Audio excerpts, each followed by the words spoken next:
Hey everyone, what's going on? It's Paul Salazar. Welcome back to my channel. Today I'm going to be showing you our Hilton Hyland top producer panel that I was a part of a few weeks ago. Very lucky to be alongside some of the brightest minds here at Hilton Hyland, including our president, David Kramer, Stuart Vederick, who closed one of the largest sales in California a few years ago for $150 million in Bel Air. The one, if you, I'm sure you probably saw it in the news, as well as Andrew Buss. We'll be going over stories about how we got into the business, strategies that made us top producers, and other secrets behind our success. To me, it was such an amazing experience being able to share this panel with some of my peers here at Hilton Hyland, and also just learning about their business and taking away some of the things that they do so I can incorporate in my own business. So if you're a buyer or you're a seller or even an agent that want to know what top producers do in order to help out our clients, then this video is for you. And again, if you want more videos like this, make sure you hit the subscribe button, like button, and if you have any questions, always leave a comment down below. I'll see you on the other side. Bye. Hey everyone, I'm Paul Salazar. I've been here since 2009. I've been in the business for about 18 years. Great. All right, so we're going to start off with a couple questions, and these questions are all written by the team members here. So we collaborated and we put some questions together. So I'm going to open up with, how did you establish yourself as a top producer in the marketplace? Should I start? Yeah. All right, sounds good. Well, my story is a little bit different. I was working with Chad Rogers for a long time, from 2009 to 2019, so for about 10 years working with Chad. I didn't leave Chad's team because I think I had limiting beliefs in myself. I'm not from LA, so in my head I was like, I can't make it. Basically I joined a coaching program called Tom Ferry. I'm sure you guys have heard of Tom.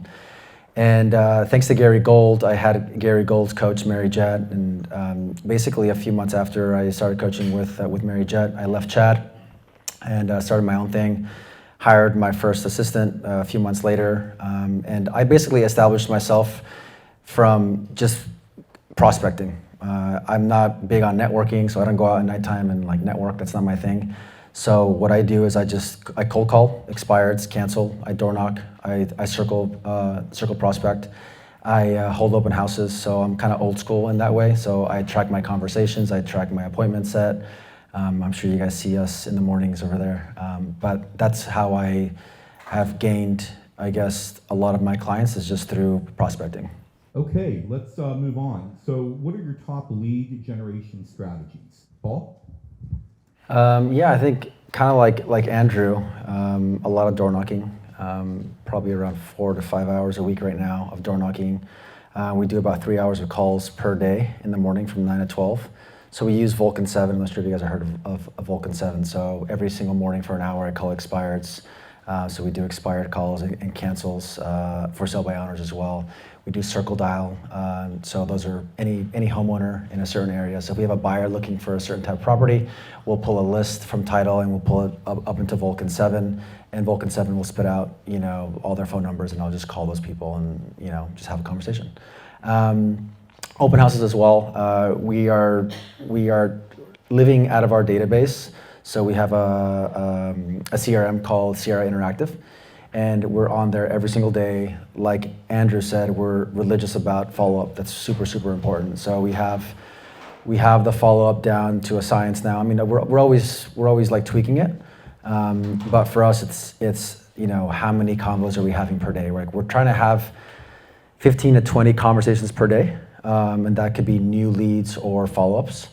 And so we're trying to get to 80 to 100 per week, ideally. And what we're noticing is that right now we're needing more conversations to get one deal closed because of the market right now. But those are my strategies. Awesome. So this is one of my favorite questions. How do you keep a balanced life? I feel like I have a pretty balanced lifestyle. I think it's really important for me. I like to travel a lot, so try to get 4 to 6 weeks a year and travel. I am pretty focused though when I'm at work. So I get in the office at 7:50 in the morning, 8 o'clock, meeting with the team. And so from 8 o'clock until 5 o'clock, I'm really highly focused working. So if you see me walking around the office, I'm probably like walking really, really fast. I don't like to, chit chat and like just gossip. That's not my thing. I like to just stay really, really focused. So if you want to have a chat with me, don't talk to me between 8 and 5. Yeah, like I like to be done by 5 o'clock. Obviously, there's times where the phone rings or the team asks questions, and I'm open to that. But I'm in bed by 9 o'clock. I wake up at 4:30 in the morning, and on the weekends I like to have at least one day on the weekend that I'm just relaxing and chilling because I need that time to kind of regroup. But yeah, I like to have a balanced lifestyle. How do you stay ahead of market trends and changes in real estate laws and regulations? Yeah, I mean, I'm right there with Andrew on that. I know there's a lot of chatter about what's going on with the NAR and the buyer agreement and all this stuff, and I feel there's a lot of nervousness in our industry about it. I know about it. I haven't really read a lot about it, but I know what's going on, and I don't really worry about it because look, there's always change in any industry. So I put my head down and I work. Just kind of like Andrew said, I think that's the most important thing. Everything else is going to work itself out, and at some point I'll have to learn about it, and at that point I will. But for the meantime, it's like I got to make my calls. I got to book the appointments and meet with clients. That's the most important thing. All right, good answer. What question do you hear most often from your clients, and how do you answer? I think for us as a team, I guess the biggest objection we're getting from people is if they do want to sell or they do want to buy another home, they just don't know where to go. They don't know what to buy. So there's not enough inventory out there, right? So that's been our biggest challenge is they do want to move out of where they're at currently, but they don't know where to go. And they don't know. So we just have to ask more questions basically and just uncover like their true motivation and try to find them off-market properties because there's just not a lot of inventory out there, right? But that's our biggest objection. Great perspectives. Let's move on to how has technology changed your business and what are you most intrigued by that you are not currently using? I use a lot of technology in my business. We use Trello for like organizing workflows.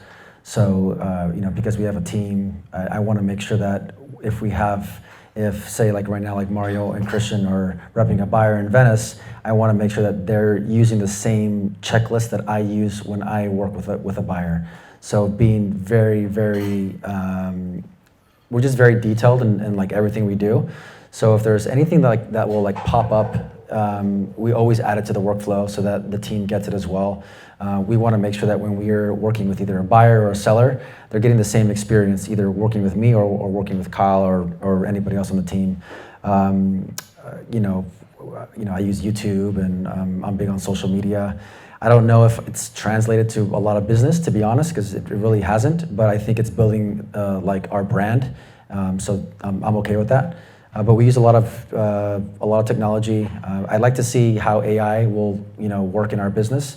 I know that they have like AI like cold callers now, which is pretty crazy. I'm not sure how that will work. We use ChatGPT for certain things. Tom Ferry has his own AI, which is pretty cool. So we've used that. So I love technology. I like to use it, and I like to see how it transforms going forward. What advice would you give to all the agents out here today who would want to achieve similar success? Yeah, that's a good point. I know that's some other question you had on the sheet, Nick, but I think understanding personalities is really important because everybody has like a different personality type. There's a great book out there that I read. It's called Social Styles Handbook. You can get it on like Amazon for like $10. But anyway, it talks about the 4 different types of personalities, and most people will fall into one type of personality, and it'll tell you how to have a conversation with an analytical person who may be like a CPA or like a lawyer or something like that. Or if you're working with like a CEO, they may be more of like a driver personality, or they have like an amiable, right? So it's a really interesting, and it helped me save a couple of deals and how to work with certain people, because I was working with a CPA once, and we were selling his house in Encino. It was on and off the market for about 16 years, which is nuts. It was a for sale by owner, and we had 3 offers on it, and almost at the end, on like the 23rd hour, he was just saying, you know what, I don't want to sell the house anymore. Let's take it off the market. And I went back to the book and I said, all right, let's read this chapter again. You know, this guy isn't analytical. He's a numbers guy, and I said, put everything in writing. So I wrote him a long email, which I'm not really good at because I'm much better on the phone. And because on the phone we had great phone conversations, and he would agree with me, and then he would send me an email, you know, a few hours later saying, you know, this opposite thing than that he said over the phone. So basically, it's understanding the different personalities. Like Andrew said, it's really important. Just the communication part. I think most of our job is we're like therapists. I mean, we have to deal with the buyers, the sellers, the agents. The other agents are also very difficult to deal with sometimes. We got to deal with the inspectors and title and all this stuff, right? So it's understanding how to communicate with everybody in the transaction, being cool, taking the emotion out of it, and just kind of guiding your client through the transaction. All right, guys, we're going to open up the floor for about 5 to 10 minutes for questions. If anybody has any specific questions you'd like to ask the group. I have one. I know everybody on the panel mentioned about cold calling, and everybody talked about that and said they did it, but I'd love to hear somebody tell me what they say when they call. It depends, if it's an expired listing, when you're calling expires, they're getting a million calls, so if you're calling expired, you just have to go in there really soft. I just, ask a couple of questions. If you want to come and hang out with me for 3 hours, you're more than welcome to. I'm serious, so you can hear what I'm saying. If I'm doing like a circle dial, which is like a homeowner, just like a regular homeowner in a certain area, if I have a buyer, I don't ask them directly if they're looking at selling. Same when I'm door knocking as well. You don't want to ask them like on the first conversation, are you thinking about selling? I mean, unless it's an expired, but they're not going to feel comfortable telling you yes or no. Because they just haven't talked to you yet. So you just kind of you want to build rapport with them. So if you're, again, when we're calling circle dialing, we have like a purpose of calling. We have a buyer that's looking in that area. So I'll ask them if they know any neighbors that are looking at selling, for instance. So I'm not asking them directly, but if they are looking at selling, they'll let me know. So I've gotten a couple listings doing circle dialing. I've gotten a lot of listings doing expireds. The expireds are really hard right now, because they're just getting so many calls. I acknowledge that right away. I'm like, I know you've gotten a million calls. And you're right, and it also just kind of just drops them, and there's more trust created there.